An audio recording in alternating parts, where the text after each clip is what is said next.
नमस्कार दोस्तों। आज मैं आपको एक कहानी सुनाने जा रहा हूँ। कहानी पप्पू किसान और फ्री वाईफाई वाली खेती।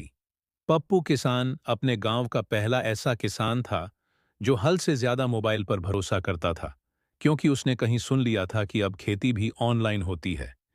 इसलिए उसने खेत के पास पीपल के पेड़ पर फ्री वाईफाई का बोर्ड टांग दिया और पूरे गांव में ढिंढोरा पीट दिया कि अब उसकी खेती 5G स्पीड से चलेगी। उसने अपने बैल का नाम नेटवर्क भैया रखा और हल पर लिख दिया, लॉर्डिंग कृपया प्रतीक्षा करें। फिर खुद कुर्सी डालकर खेत में बैठ गया और बैल से बोला, नेटवर्क भैया आगे बढ़ो। लेकिन बैल वहीं खड़ा रहा, जैसे सच में सिग्नल ढूंढ रहा हो।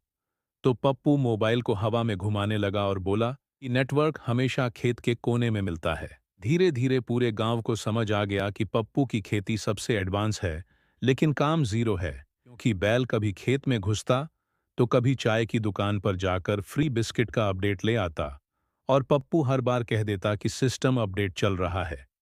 एक दिन पप्पू ने खेती वाला ऐप डाउनलोड किया जिसमें लिखा था, बस बटन दबाओ और खेती हो जाएगी। पप्पू ने बटन दबाया और इंतजार करने लगा, लेकिन खेत की जगह मोबाइल इतना गर्म हो गया कि वह बोला, लगता है फसल नहीं, मोबाइल ही पक जाएगा। फिर एक दिन वाईफाई पूरी तरह बंद हो गया।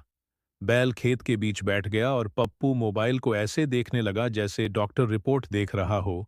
तब गांव वाले हंसते हुए बोले, पप्पू बैल को चारा दे, डेटा नहीं। आखिर में सरपंच आए और समझाया कि खेती में इंटरनेट नहीं, मेहनत चलती है। तो पप्पू को अक्ल आ गई और उसने पीपल के पेड़ से वाईफाई का बोर्ड उतारकर वहीं लिख दिया। अब पप्पू और उसका बैल दोनों मिलकर ठीक से खेत जोतते हैं। लेकिन गांव वाले आज भी जब नेटवर्क स्लो होता है तो हंसकर कहते हैं, लगता है पप्पू के खेत का वाईफाई चल रहा है।